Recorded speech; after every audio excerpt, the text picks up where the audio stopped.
I was meditating this week and I wanted to challenge one of my core fundamental beliefs, which is the benefits of eating meat and just hunting in general. So, on my meditation, I kind of envisioned what it must feel like for the deer I harvested this season or any of the other animals that I've harvested in terms of the thoughts going through their head at the moment I shot them and understanding kind of what you're putting another animal through. And I came to the conclusion that hunting, eating meat is good, but you owe it to the animal to continue a very high degree of training in order to maintain a humane shot. Like, the arrow placement when you're hunting a deer can, if you're off by an inch, it can be a difference between the deer having to walk around for 3 hours or dropping on the spot. And then I was reflecting on how Muslims eat meat, and kind of the Quran says that they have to cut the carotid arteries, and why that's an important thing. It's so that the animal can be put out, I don't want to say put out of its misery because it's alive when you do it. So the animal can die as quickly as possible and it doesn't have to be a drawn out practice. And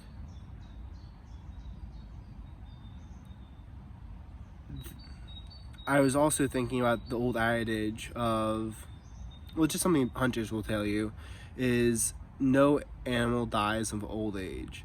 Like, a deer, if it dies of old age, what that means is it slowed down to the point where the coyotes ripped it apart slowly while it was still alive. Or bugs crawled into its eyes. It's just really horrific ways to die, or it starved to death because it became so weak that it broke its leg. Like, nothing in nature dies easy and painless death, really. I mean, maybe there are some predators that go right for it, but for the most part, you're getting eaten by something else, and that's just the way of life. And I know I'm kind of like separating humanity from nature, even though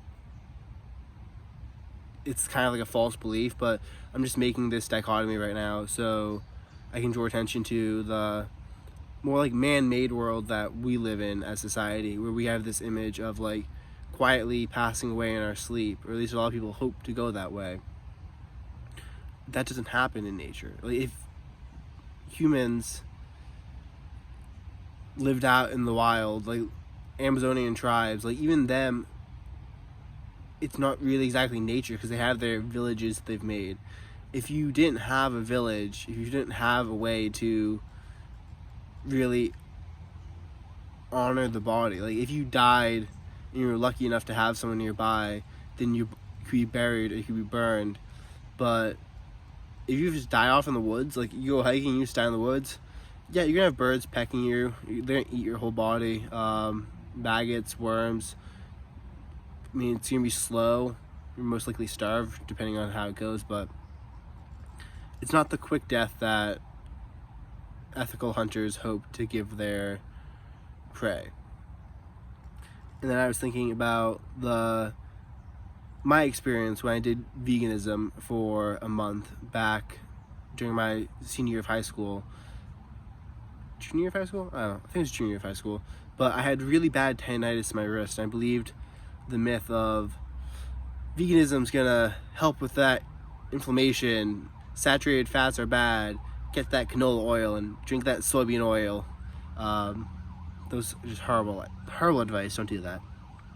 But I went vegan, and one day my brother comes to me. He's like, "Jason," I'm like, "Yeah." He's like, "Are you okay?" I'm like, "Why are you asking?" He's like, "Your eyes are glossy. It doesn't really look like you're here." And I was like, "Really?" He's like, "Yeah, I think you should eat meat." I'm like, "Okay." Like, I lost. It felt like I faded. Like, my energy faded, and I was reflecting upon that last week, and I realized cutting yourself off from meat is like cutting yourself off from the circle of death and life that we all take part in. And if you cut yourself off from the energy of death and life, then you're still gonna eventually die, but you're not going to have as much life to it. Like, you're trying to distance yourself, and most people do it in the hopes of like putting off death, which further just separates you from the circle of death and life. And without death, you can't really have life. For all those people trying to live forever, you're not really appreciating life. I had this one friend, it was sadly ironic the way he went about it. He just had this goal of wanting to live forever, and he obsessed throughout high school, college, and even nowadays he has a company doing it, but he's obsessed about how studying the human body, how he can make it live forever, how to conquer death, how to do it. And the sad thing is, he has been so obsessed about this that he just hasn't learned to actually live. So by trying to conquer death, he's just not living, he's not appreciating the little time he has left, because he's convinced that if he studies more, if he does more, he can eventually pull it off, so that down the road he can live. Like, I have a teeny bit of a cold, but down the road he'll live and he can do all the stuff that he wish he did. Like, that's not really how it works, man. maybe we can live forever, but I don't think so. I think there's too much stuff out there, and it also diminish the actual meaning of life. Because when I'm down, I think I'm gonna die one day, and kind of puts it in perspective. Like, I use death as a way to make sure I'm living. Like, if I can live 1,000 years, why not just spend the first 1,000 just watching TV or something? Like, I don't know. It's interesting. Okay, I can watch TV, doesn't really do anything, and then I can live the rest of my life. But when life is shorter, when life is more compact, you try to live it more fully. I'm motivated to keep pushing myself to be more mindful, and I don't know if that would really happen. But getting back on purpose on the talk of veganism and the circle of death and life and cutting yourself off from that, and when you cut yourself off from the natural circles that we take part in, that are all around us, the cycles we exist in, the rain cycle, the cycle of the seasons, it's like when you cut yourself off from it, you're cutting yourself off from this vast amount of energy and nature and like kind of like the primal side of humanity. And then I was talking, I wrote up a rough script of what I wanted to say, but I can't find a way to read notes off my phone while videotaping. But I gave the script to ChatGPT, and I was like, what are your thoughts on this? And it was like, oh, that's the argument that most hunters make about hunting, is like cutting yourself off from the natural cycles and the animal gonna die. I'm like, just looking at it, I'm like, that's kind of interesting. Like, when it comes to the cycles of death and life and energy, I never heard anyone else tell me that. I kind of was meditating, and it feels like I kind of reached this state of awareness that understanding more of the natural world and how it necessarily works, and I can intuit the stuff myself without having to go to someone and have it told to me.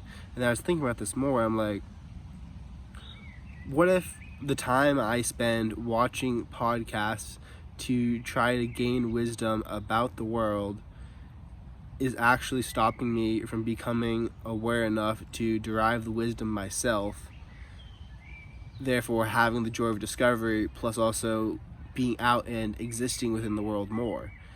And I'm not sure how exactly that balance is going to work. I'm not saying podcasts are bad. Some of them are very interesting, but if you find yourself listening to podcasts without necessarily consciously picking the ones you're listening to, or you just kind of find it on and you're like, oh, when did I turn that on? You might consider backing off, setting intention before you use it. Same thing goes for YouTube. If you can use YouTube as a search tool, that's great. If you go on YouTube and then you're like, how long has it been, or what was I initially on here for, you might consider cutting it back a little bit on it. But okay, to get back on topic, because I ranted there. I was talking to ChatGPT about it, and it said the counter argument to it is most people today are ethical vegans. And I'm like, okay, what's that? And it's talking about they don't like the practice of factory farming. I'm like, I can appreciate that. Factory farming is very bad. If you financially can, local raised farm animals are perhaps one of the best things that you can do for your community, your health, and just like, I don't know, kind of the world. I'm not there, I'm close to, but I try to buy as much as I can local and or hunt it myself, but sometimes through traveling, convenience, or just economics and what my bank account's looking like, I might buy store meat. My goal is to get to a place where I can eat all organic, all local, all farm raised, because what I've talked about earlier about your body replacing the cells in the atoms, like all the atoms in your body get replaced, I think it's every 3 years. And thinking about that, I'm like, okay, well, if I'm a completely different person than I was 3 years ago, both mentally and physically, let's try to make those building blocks and the environment I exist in the best possible. Let's try to look at the life and where those ingredients came from, because there might be something to it. There might be something to a happier cow has happier proteins, has happier like atoms. And I'm just experimenting with that right now. But when I was talking about veganism and the practice of being vegan as because you don't like factory farming, I was thinking about that. I'm like, is that like, how many people actually are vegan just because they don't like factory farming? I mean, there's local farming, there's local hunting, there's just buying locally caught fish, there's chicken eggs. I have chickens in my backyard. They run around a bunch. They get fed food scraps. They have like 10 square feet or more per chicken minimum. Like, they have tons of room, and I'm pretty sure they just love being out there.